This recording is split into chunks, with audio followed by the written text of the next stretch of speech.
అందరికీ నా నమస్కారాలు, గ్రీటింగ్స్. నేను doctor Kiran Shekhar, Kiran infertility centre హైదరాబాద్లో చీఫ్ స్పెషలిస్ట్ ఇంకా ఇన్ఫర్టిలిటీ కన్సల్టెంట్ ఉన్నాను. ఇది ఇన్ఫర్టిలిటీ వర్క్ నేను లాస్ట్ 30 years నుంచి చేస్తున్నాను. ఇన్ఫర్టిలిటీ ఐవీఎఫ్ ఇవన్నీ 40-45 years ముందు లండన్లో స్టార్ట్ అయినాయి. తర్వాత ఇండియాలో కూడా ఆ టెక్నాలజీ 5-10 years తర్వాత వచ్చేసింది. అప్పటి నుంచే మాకు దాంట్లో చాలా ఇంట్రెస్ట్ ఉండే ఇంకా మేము ఇది సెంటర్ స్టార్ట్ చేసినాము. ఇప్పుడు ఐవీఎఫ్ టెక్నాలజీ ఇంకా అడ్వాన్స్ టెక్నాలజీ చాలా మస్ట్ అన్నమాట. ఇప్పుడు ఇట్లాంటివి కొత్త వరల్డ్లో అది చాలా ముఖ్యంగా ఉంది, చాలా ఇంపార్టెంట్ ఉంది, చాలా నీడెడ్ ఉంది. దాని గురించి చాలా మంది వస్తారు ట్రీట్మెంట్ కోసం. ఎందుకంటే మామూలు ట్రీట్మెంట్స్తో వాళ్ళకి లాభం కాలేదు. 3-4 years ఇట్లానే పాస్ అయిపోయినాయి. చాలా ఖర్చు కూడా అయిపోయింది, డబ్బులు కూడా పోయినాయి. కానీ మళ్ళీ ప్రెగ్నెన్సీ రాలేదు అంటే వాళ్ళకి సరిగా ఏం ట్రీట్మెంట్ ఉంది అది మనం వాళ్ళకి కౌన్సిలింగ్ చేయాలి, వాళ్ళకి చెప్పాలి. వాళ్ళకి కూడా దీని గురించి అవగాహనలు ఉండాలి. అది కూడా మా డ్యూటీ. ఒకవేళ మేము ఐవీఎఫ్ చేస్తున్నాము, అడ్వాన్స్ ట్రీట్మెంట్ చేస్తున్నాం అంటే అది మా బాధ్యత అన్నమాట. మేము చెప్పాలి వాళ్ళకి, కొంచెం క్లాసెస్ తీసుకోవాలి, ఒక గ్రూప్ లాగా అందరికీ కూర్చోపెట్టి వాళ్ళకి చెప్తాము ఇవి అన్ని కారణాలు ఉంటే మీకు ఇట్లా ఉండవచ్చు. ఒక నెలలో ఒకసారి అందరు పేషెంట్స్ని కూర్చోపెట్టి కొన్నిసార్లు మా కౌన్సిలర్స్ అది చేస్తూనే ఉంటారు. ఇప్పుడు మేల్ ఫీమేల్ ఫ్యాక్టర్స్ ఇద్దరు ఉంటాయి. హస్బెండ్లో కొన్ని ఫ్యాక్టర్స్ ఉండవచ్చు, వైఫ్లో కొన్ని ఫ్యాక్టర్స్ ఉండవచ్చు. ఇప్పుడు వైఫ్లో ఫ్యాక్టర్స్కి ఏమేమి సూచనలు ఉన్నాయి అవి నేను మీకు చెప్తాను. నార్మల్ గర్ల్ ఉంది, నార్మల్ టైంలోనే ఆమెకి మెన్స్ట్రేషన్ స్టార్ట్ అయిపోయింది 13-14 yearsలో. ఇంకా ఆమె ఎక్కువ లావు కాలేదు, వేరే ఫేషియల్ చేంజెస్ ఏం రాలేదు. లాగా ఫేస్ మీద హెయిర్ రావటం, చాలా యాక్నీ ఇంకా పింపుల్స్ రావటం, హెయిర్ కొంచెం షెడ్ అయిపోవటం, బాడీ వెయిట్ ఇంక్రీజ్ అయిపోవటం, ఇవన్నీ సూచనలు కొన్ని హార్మోనల్ చేంజెస్కి చూపిస్తాయి. హార్మోనల్ చేంజెస్లో చాలా ఇంపార్టెంట్ కండిషన్ అందరు వచ్చి ఇప్పుడు ఆ కండిషన్కి పేరు అందరికీ తెలిసిపోయింది, అది పీసీఓడి అని ఉంది. పీసీఓడి అంటే పాలిసిస్టిక్ ఓవేరియన్ డిసీజ్. ఈ గర్ల్స్కి సరిగా మెన్స్ట్రేషన్ రాదు, 3-4 monthsలో ఒకసారి వస్తుంది. ఇంకా అది కూడా కొన్నిసార్లు మందులు తీసుకుంటేనే వస్తుంది, లేకపోతే మామూలుగా వాళ్ళకి రాదు. ఇంకా ఇవన్నీ చేంజెస్ మీకు చెప్పినాను, అవన్నీ వస్తాయి. సోషలీ కూడా వాళ్ళు చాలా అన్కంఫర్టబుల్గా అయిపోతారు. ఎక్కడైనా బయట పోవాలి, అందరితో మీట్ కావాలి అంటే వాళ్ళు చాలా షై ఫీల్ చేస్తారు. ఎందుకంటే ఇవన్నీ ఫీచర్స్ వాళ్ళ ఫేస్కి ఇంకా వేరే బాడీకి చాలా వాళ్ళకి అనిపిస్తుంది ఇట్లా మాలో ఇట్లాంటిది డిఫెక్ట్ వచ్చేసింది అని. అది పీసీఓడి వల్ల ఉంటుంది. ఇప్పుడు నార్మల్గా పీరియడ్స్ వస్తుంటూ ఉంటే ఎవ్రీ 28-30 days దాని మతలబ్ ఏముంది అంటే దాని పీరియడ్స్ రెగ్యులర్ అంటే ఆవ్యులేషన్ కూడా సరిగా అవుతుంది. ప్రతి నెల సరిగా అండం రిలీజ్ అవుతుంది. ఆ అండం రిలీజ్ అయితే ఒకవేళ ప్రెగ్నెన్సీ రాలేదు అంటే కూడా పీరియడ్ వచ్చేస్తాయి. అట్లాంటి హిస్టరీ పేషెంట్ దగ్గర మనం చాలా ఇంపార్టెంట్ ఏమో హిస్టరీ టేకింగ్ ఉంది. పేషెంట్ రాగానే మనం ఏదైనా దానికి కన్క్లూజన్కి జంప్ కాకూడదు. ఈ పేషెంట్కి ఈ ఐవీఎఫ్ఏ కావాలి, ఈ పేషెంట్కి ఐయుఐ కావాలి, ఈ పేషెంట్కి మందులతోనే కూడా కొన్నిసార్లు 30-40% పేషెంట్స్ సరిగా కావచ్చు. వాళ్ళకి మనం పీసీఓడి ట్రీట్ చేస్తాము, హస్బెండ్కి ట్యాబ్లెట్స్ ఇస్తాము, వాళ్ళకు గుడ్డు తయారయ్యే ట్యాబ్లెట్ ఇస్తాము. అట్లాంటి ట్రీట్మెంట్స్ కూడా చాలా ముఖ్యం ఉన్నాయి. దాంతోనే కూడా చాలా మందికి ఫాయిదా కావచ్చు, చాలా మందికి బెనిఫిట్ కావచ్చు. అట్లాంటి పాలసీ తీసుకొని మేము ముందటికి వెళ్తాము. తర్వాత ఎగ్ క్వాలిటీ ఎట్లా ఉంది, ఫీమేల్ పార్ట్నర్కి ఎగ్ క్వాలిటీ ఎట్లా ఉంది. ఎగ్ క్వాలిటీ అంటే ఎగ్ది పొటెన్షియల్ ఎట్లా ఉంది, బేబీలో కన్వర్ట్ అయ్యే పొటెన్షియల్ ఎట్లా ఉంది.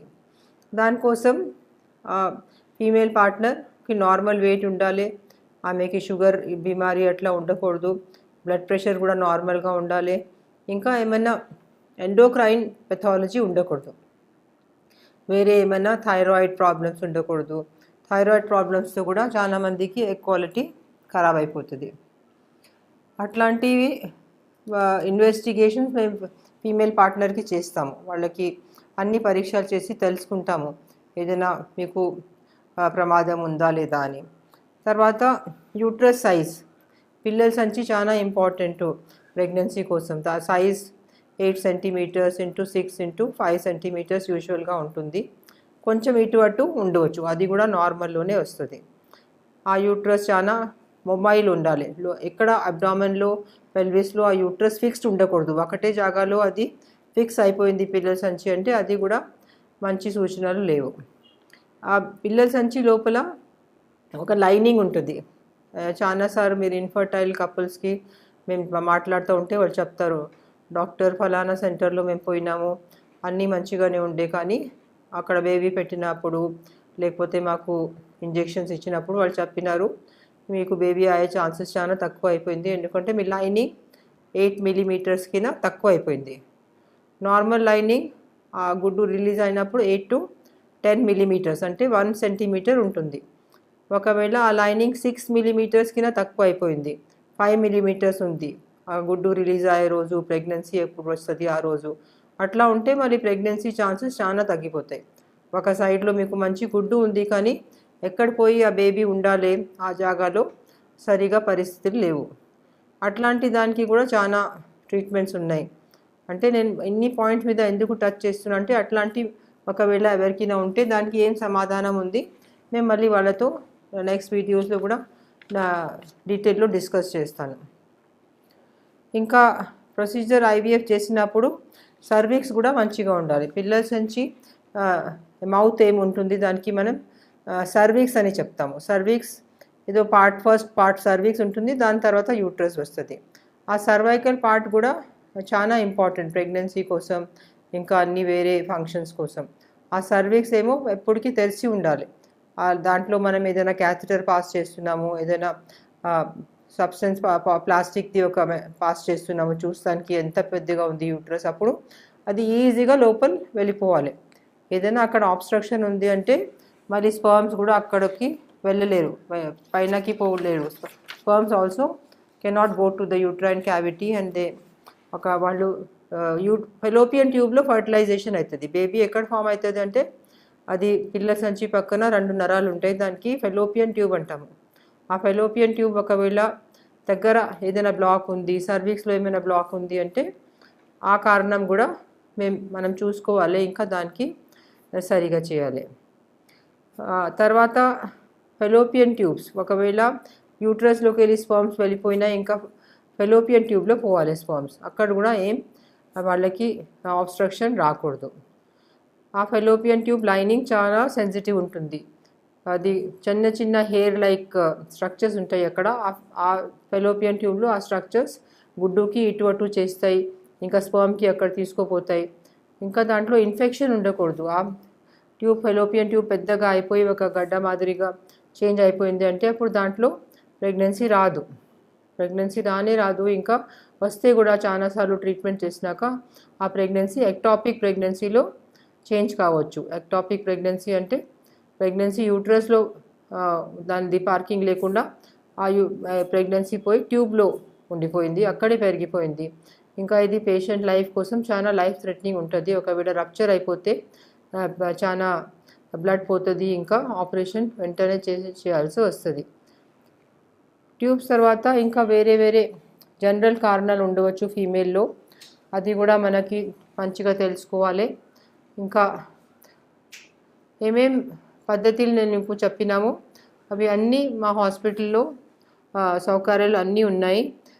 Right from examining the patient, doing a ultrasound ఎగ్జామినేషన్లో మనకి అన్నీ తెలిసిపోతాయి.